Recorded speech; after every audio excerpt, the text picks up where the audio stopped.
Olá pessoal, então vamos dar continuidade àquele último vídeo sobre Aristóteles, porque tem alguns conceitos que eu ainda preciso comentar com vocês, tá?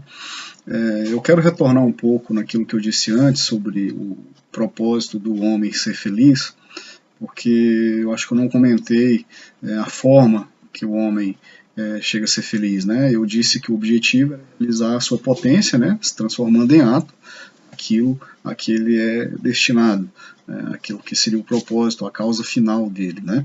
Mas a forma como o homem realiza essa passagem da potência para o ato é através da virtude, sendo virtuoso. E o que é a virtude? Para Aristóteles, a virtude é um meio termo entre os opostos, porque para ele o vício peca tanto pela falta quanto pelo excesso. Tá? Então, se você pegar o exemplo de uma pessoa que é alcoólatra, né, um viciado em bebida alcoólica, ele bebe muito, então a forma dele controlar o vício dele é parando de beber, certo? Só que isso não faz com que ele deixe de ser viciado, ele continua sendo viciado agora pela falta, certo? Então, o vício está tanto no excesso quanto na falta. Uma pessoa virtuosa é aquela que consegue, por exemplo, beber socialmente, beber numa quantidade que não faça mal nem para ele, né, nem para os outros ao seu redor. Tá? Então, por exemplo, a coragem. A coragem é um meio termo entre a temeridade, que a temeridade é quando a pessoa comete um ato exagerado de coragem, né? Por exemplo, vai para uma guerra, sobe uma montanha, faz algo que coloque ela em risco. Então isso é temeridade, é um excesso de coragem. E já a covardia é a falta de coragem, quando a pessoa deixa de fazer, de agir, né, por causa do medo. Né? Então a coragem é o meio termo entre a covardia e a temeridade. Então o homem, para ser feliz, ele tem que exercer a virtude. E a virtude é uma escolha e é um hábito. Você tem que escolher ser virtuoso e tem que praticar essa virtuosidade, certo? Então, lembrem disso, a virtude é um meio termo entre os opostos, tá? O vício peca tanto pelo excesso quanto pela falta, ok? E outro conceito que eu quero falar com vocês é sobre os 3 princípios, né, que o Aristóteles aplica aos pensamentos racionais. Quais são esses 3 princípios? O primeiro é o princípio da identidade. Tá? O que é isso? Essa lei da identidade afirma que x é x, ou seja, uma árvore é uma árvore porque ela tem folhas, frutos. Então, há características necessárias para que algo seja o que ele é, certo? Então, a lei da identidade é aquilo que faz com que uma árvore seja uma árvore, que um coelho seja um coelho e assim por diante. A segunda lei é o princípio da não contradição. O que é o princípio da não contradição? É a lei que diz que uma coisa não pode ser e não ser a mesma coisa ao mesmo tempo. Então, por exemplo, eu não posso estar sentado e em pé ao mesmo tempo. É contradição. Se eu estou falando com alguém no telefone e a pessoa me pergunta, Sandro, você está em pé ou sentado?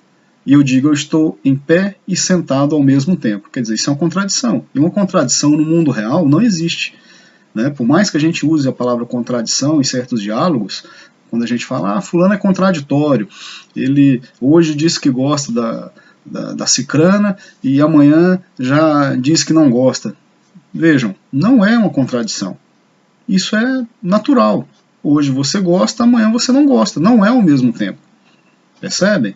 Então, hoje eu gosto da Maria, amanhã eu gosto da Joana. Não é contraditório, porque não é ao mesmo tempo. Contradição seria eu gostar das duas ao mesmo tempo. Aí é uma contradição. Mas como se fala de sentimento, é subjetivo, então acho que nem é um bom exemplo. Mas vamos ficar naquele exemplo do sentado em pé, que é melhor. Tá bom? Então eu não posso estar em pé e sentado ao mesmo tempo, eu não posso estar dentro e fora da sala de aula ao mesmo tempo, eu não posso ser loiro e moreno ao mesmo tempo. Tá bom? Então essa é a segunda lei, o princípio da não contradição.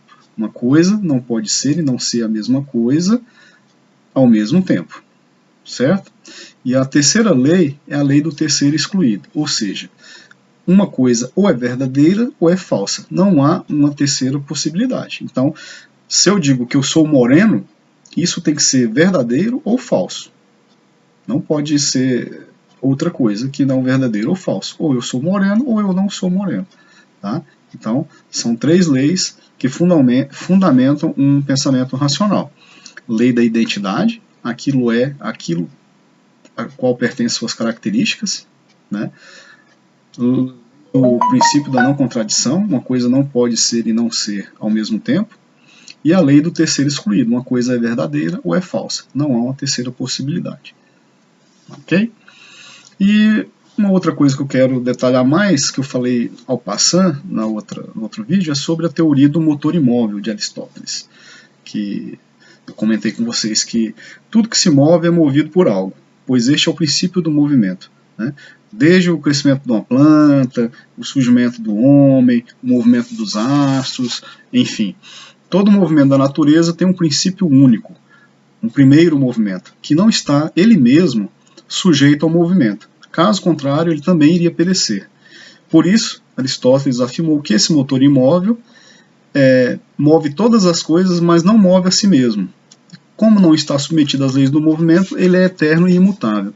E dá para a gente entender assim, ele está falando de Deus, ele não fala exatamente de Deus, ele fala de um motor imóvel, ou seja, algo que movimenta todo o resto. Porque, como eu disse antes, se esse motor que move tudo o que vem depois, o que moveria ele? Então não pode haver algo que move ele, porque se houvesse algo que movesse esse motor, a gente teria que se perguntar, e esse motor que move esse motor que move o motor? Então é um absurdo. Então por isso que tem que existir um motor, né, algo que mova tudo, né, tudo o resto, e ele mesmo não se mova. Ou que ele crie todas as coisas e ele mesmo é incriado, né, incausado. Não há uma causa para esse motor, ele já é a própria causa. Né, a essência dele precede a existência. Né, quer dizer, ele é antes de ser. Então, o motor imóvel, mais tarde, lá, quando a gente for ver filosofia medieval, a filosofia cristã tenta ligar esse motor imóvel a Deus, né? Então tenta identificar esse motor imóvel de Aristóteles a Deus. Mas essa é uma outra história, uma outra conversa que a gente vai ter quando falar de filosofia medieval, tá bom? Então é isso, até a próxima.